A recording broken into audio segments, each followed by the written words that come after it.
kami sekarang akan membagikan tentang jenis-jenis MMC. Samin sedikit tambahan, di dalamnya MMC itu ada satu blok partisi.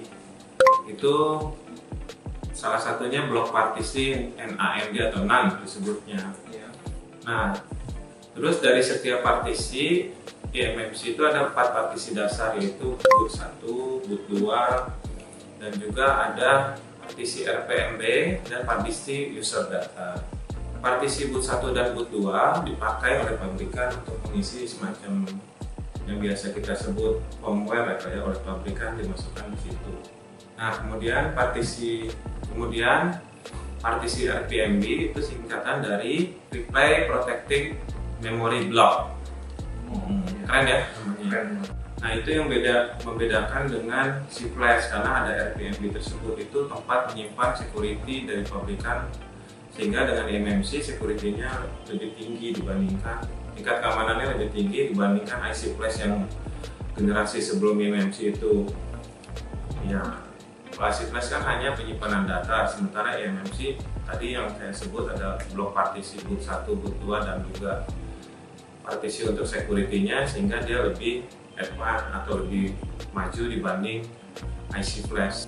Nah, yang terakhir kan tadi partisi user data itu digunakan untuk menyimpan yang Mas Amin bilang tadi, untuk gambar-gambar atau video. Nah, itu file dari user seperti itu. Oh ya, tadi kerusakan pun kan tadi ada apa Mas? Bootloop. Ya, diantaranya ada bootloop, terus mati total, ada hang juga bisa. Ya, terus gagal wipe data juga ada. Kemudian sayangnya aplikasi berhenti juga ada. Ya, sayangnya aplikasi berhenti. Ya, itu benar, semua contoh-contoh dari kerusakan MMC. Nah, untuk memperbaikinya ada beberapa tools untuk memperbaiki MMC yang rusak, ialah dengan mempergunakan box flasher. Jadi ada beberapa jenis box flasher MMC tersebut. Pertama adalah Rigbox, kedua JTAG atau JTAG. Ya, itu isi JTAG. Yang ketiga kita pakai itu UV box. Kegunaannya mirip, jadi Rigbox itu nanti partisi NAND tadi akan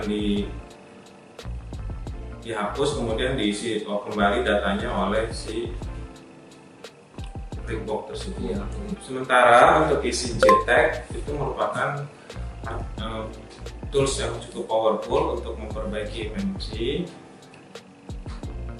di mana bisa menghubungkan antara boot dengan JTAG itu sendiri.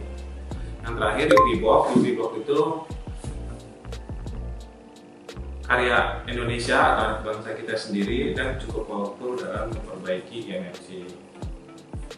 Ya, kemudian kalau bicara harga perbaikan itu variatif, tergantung jenis dan tipe-tipe MMC maupun tipe-tipe handphone itu sendiri. Ada yang sekitar 50.000 hingga 300.000 untuk perbaikan MMC programming. Sebagai contoh, untuk Note kelas Samsung Note itu bisa sekitar 450.000, jadi lumayan ya MMC. Nah, kedepannya ada teknologi baru yang lebih advance dari MMC, yaitu coba Mas Amin apa tadi namanya? Namanya UFS. Flash storage itu adalah standar baru generasi dalam metode penyimpanan ya, tercepat di dunia saat ini, yang akan menggantikan dari eMMC sendiri, Pak.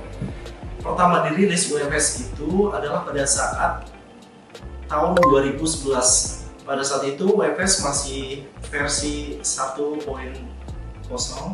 dan kemudian pada saat 2013 meningkatkan versinya menjadi lebih cepat lagi, dan sampai sekarang masih memperkenalkan versi yang terbaru, yaitu 2015 dengan versinya yaitu 2.1 atau 2.1. Iya. Itu mungkin pasti lebih cepat jauh dibanding MMC ya? Iya, tentu saja Pak Ero, itu pastinya lebih cepat karena itu teknologi terbaru yang akan menggantikan MMC ya. Dan tentu saja untuk keamanannya juga lebih tinggi. Ya. Cuman kenapa sekarang kita mau belajarnya MMC? Karena saat sekarang ini ya, banyak digunakan. Paling banyak ya. Iya, masih banyak populasinya cukup banyak. Jadi kalau apa tuh?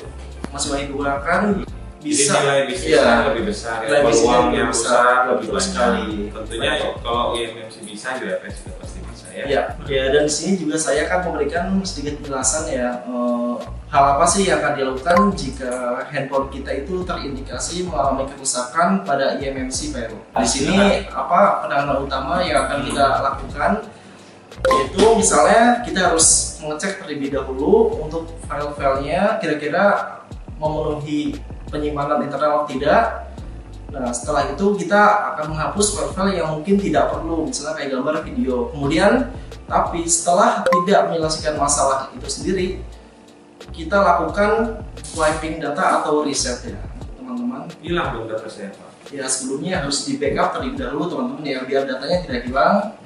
Ya, kemudian setelah kita melakukan reset, tapi tetap tidak bisa menyelesaikan masalah itu, kita akan melakukan namanya flashing. Kemudian kita harus menyelesaikan flashing dari 0% sampai 100% sesuai dengan firmware dan driver smartphone itu sendiri. Harus sesuai ya Pak Heru ya. Jika tidak sesuai, kemungkinan akan mengakibatkan kerusakan pada telepon itu sendiri. Nah, jika kalian sudah sesuai, kalian bisa mempraktekannya sendiri dan bisa memflashing handphone kalian yang terindikasi terkena kerusakan pada IMMC. Akan tetapi setelah kita melakukan flashing dan kemudian tetap tidak berhasil dan tetap sama atau malah mati total, kemungkinan besar yang terjadi kerusakan ada pada hardware-nya IMMC, yaitu solusinya adalah menggantinya untuk melakukan reparasi. Gitu Pak Heru. Ya, itu segala tips saja buat teman-teman yang mungkin mengalami kerusakan yang terindikasi pada IMMC ya. Gitu. Ya. Terima kasih Mas Amin. Iya, sama-sama. Oke, kita menurut saya cukup untuk modul ke-13 mengenai IMMC ini. Sekarang kita akan ke modul selanjutnya untuk bagaimana sih mencabut atau mengganti dan merepair IMMC tersebut. Ke modul 14. Terima kasih teman-teman. Salam prepare.